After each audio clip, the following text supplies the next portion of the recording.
honored to be here. And I apologize for speaking in the language that I learned as a child. I also learned fish and whale and octopus. I haven't yet learned Portuguese. So I hope you'll forgive me for sticking with what I know, but I really want to salute you for what you're doing to take care of the place where you live. If everyone in the world had a similar ethic of caring, so much would be so much better than what we are now experiencing. When I first began exploring the ocean as a young scientist in the 1950s, trying scuba for the first time, learning to breathe underwater, learning to see fish on their own terms instead of just on a plate, see them eye to eye. When you think about what we did not know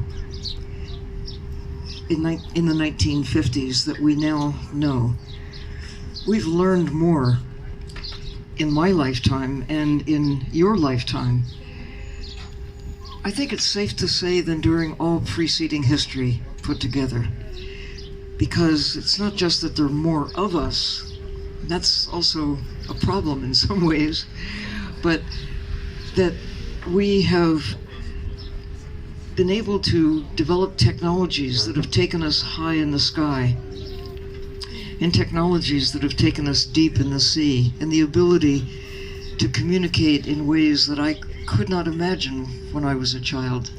The idea of going to the moon, or as that young astronaut in 1968, Bill Anders, did with 2 companions, to go around the moon, to do a big figure 8 around the moon, then back and then around the moon, 8 times.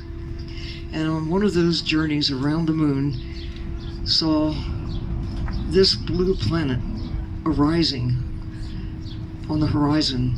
And he took a picture that changed the way we think about ourselves, about the Earth, because it was this little blue miracle, Earth, mostly blue, in a universe that's not very friendly to humankind, or to life of any form as far as we know. This is where the action is, Earth. It's our home. Probably, even if we go elsewhere into the skies above, this is still home.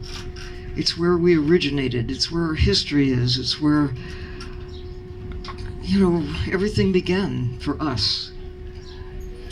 And we have used the natural world throughout history to give us everything that we have, our prosperity. But every other creature does the same thing. Birds take the trees, build their nests. Everybody eats somebody. If you're an animal, we don't photosynthesize, so you've got to eat somebody or something in order to survive. We're getting better at trying to figure out what we can eat to sustain ourselves when our numbers are what they are. Whether we're more or less, we still have to keep ourselves in groceries. And historically, we've done it from the wild ocean, we've done it from the wild land, from the skies. But now we're seeing that there are limits. We're beginning to understand that we have to give back to nature, because we have the evidence that did not exist when I was a little girl. No one knew that there's life in the deep sea. We still don't know exactly how deep the ocean actually is. There have only been 3 expeditions to what we think is the deepest part of the ocean, the Mariana Trench. And every expedition that comes back gives you a different number. We still don't know. Have we found the deepest place yet? We know exactly how high Mount Everest is. You know exactly how high that mountain is. But how deep is the ocean? Who lives there? What is their role as it relates to us? And how are we influencing them? We, you, all of us who are alive right now, are the luckiest people who have ever appeared on Earth. And you might not think so when you read the headlines. There's so much bad news out there. There's war, starvation, poverty. And, you know, you can shake your head and say, how can I be around at the luckiest time and be the luckiest people ever?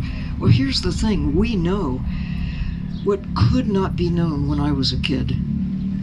500 years ago, when that first expedition around the world with Magellan and his colleagues, there were only 500 million people. We had not reached even 1 million yet.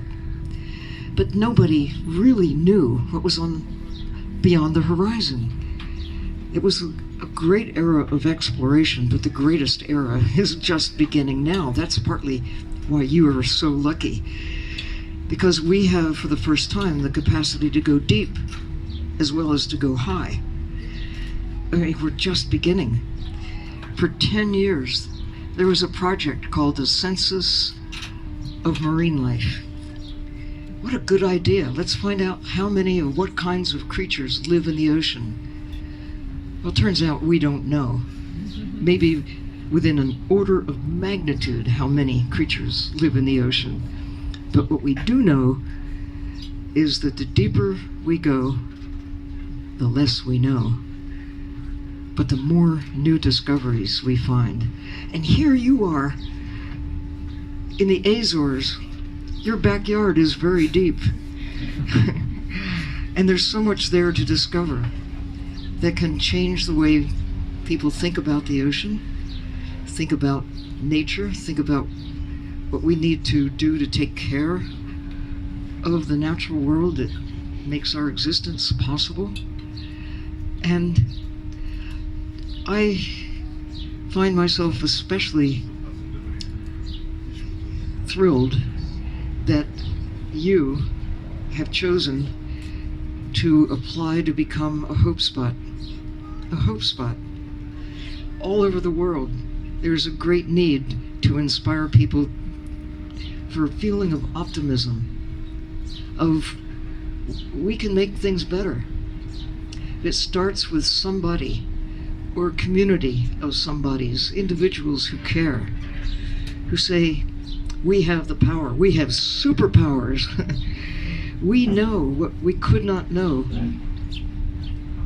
not just 500 years ago, 50 years ago, even 10 years ago. We are learning so fast about why the ocean matters with every breath we take, every drop of water we drink, everyone, everywhere is dependent on the ocean. Even if you've never seen or touched the ocean touches you, whoever you are.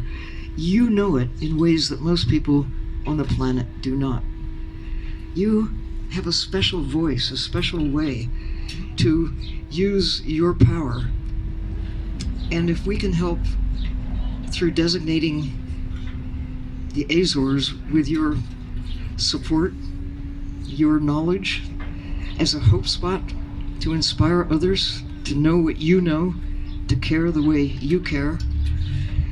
There are about more than 100 places now with individuals such as you who have expressed caring, who have been designated just in the last 10 years as places with people behind those places to develop a network of hope for the whole planet.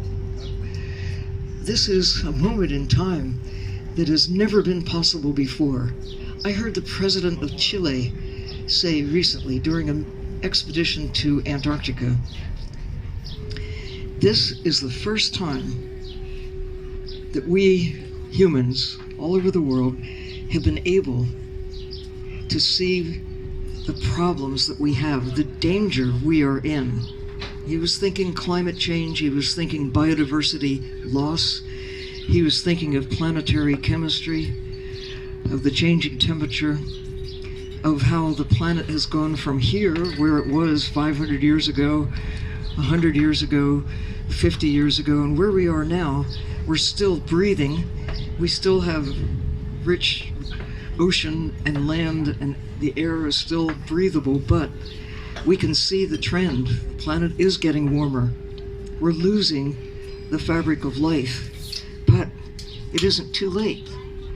So his second part of his comment, this is the first time we've been able to size the problems. It's the last time we'll truly be able to turn things around. We have time, but not a lot, to take this and move it in a positive direction. That's why we, all of us are the luckiest people ever to be on the planet, because we know what could not be known when we thought Earth was flat. That was 500 years ago. Nobody really understood that we are not the center of the universe, that we're part of this amazing, not just solar system, but a universe, and we're special. We've got the ocean. We have life. And we also have you. And that's what counts. People who care and are willing to put themselves forward to look around and say, we got to get to the kids. You're doing that. You're taking the kids out, getting them wet, getting them to see what you see, getting them to learn about nature, learn about our history. Who are we? Where did we come from? Where are we going? I just want to say how honored I am to be here in the Mid-Atlantic Ridge that extends like a backbone all the way down the Atlantic Ocean. We did not know that when I was a child. Nobody knew. There were some clues, but now we know. We know this is the Mid-Atlantic Ridge right here in front of us. And if you go down deep to see the hydrothermal vents, who knew they were there? Well, now we know. Now we can take that knowledge and put it to work to make a difference. So thank you. I salute you, all of you. Can't wait to see what you're going to do with your designation, not just as a hope spot, whether you take that to heart and use it as a source of something that will help move things in the right direction, or just keep doing what you've been doing. That is cause for hope. And I thank you. I'm honored to be here as a part of the action. My first visit, definitely not my last. Thank you.